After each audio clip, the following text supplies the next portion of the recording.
First, mandatory masking covertly reverses the presumption of innocence that our legal system is supposed to be based on. It attempts to shift the proper default position of where the burden of proof in such matters should fall.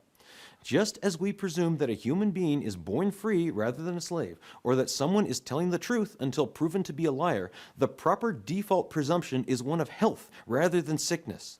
The mere presence of a virus in a community, even a new, contagious, or particularly dangerous virus, is not grounds for treating all apparently healthy people as active plague vectors. The presence of HIV in the gay community in the 1980s and 1990s did not justify treating all gay people as though they had active AIDS, and the presence of SARS-CoV-2 in the general community today does not justify treating all citizens as though they have transmissible stage COVID-19. Mandating face masks for all citizens, limiting public gatherings, and closing businesses in the name of controlling SARS-CoV-2 is as immoral as mandating condoms and prohibiting specific types of sexual activity in the name of controlling HIV. Some may object on the grounds that HIV cannot be transmitted in droplet form or aerosols, but this objection is a red herring because it does not actually address the principle involved. And while it's true that HIV is harder to transmit than SARS-CoV-2, remember that HIV is also far more insidious, difficult to treat, has killed more people, and has a far lower true recovery rate than SARS-CoV-2. In 1944, the Supreme Court decision in Korematsu versus United States upheld the internment of over 100,000 Japanese Americans during World War II, irrespective of actual innocence or guilt, on the belief that a minority of them were harboring anti-American sympathies and intentions that would get others killed.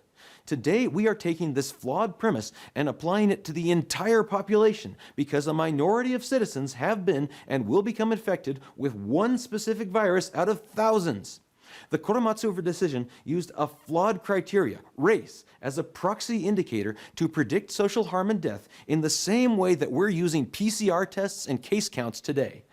Legally penalizing or constraining Americans who refuse to wear a face mask or refuse vaccination because they might possibly be harboring an infectious virus is the medical version of the travesty that was the Supreme Court's majority decision in Korematsu versus United States. The difference is that today we have even less excuse for such actions than we did during World War II.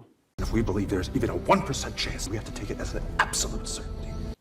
A rhetorical appeal to uncertainty, the precautionary principle, or other sophisms does nothing to defeat an individual's reasonable belief that they are healthy and non-contagious in the absence of signs, symptoms, or other definitive evidence to the contrary. The fact that such a belief may occasionally be mistaken is not grounds for forcing the general population to act as though it is always mistaken. In the matter of your own health and that of your children and other immediate family members, you have much more first-hand knowledge of your medical history and risk factors than even your family doctor, much less a public health official. You certainly care more, and you ultimately have a far stronger moral and legal claim to jurisdiction over your own body than they do, because your body is your most fundamental property.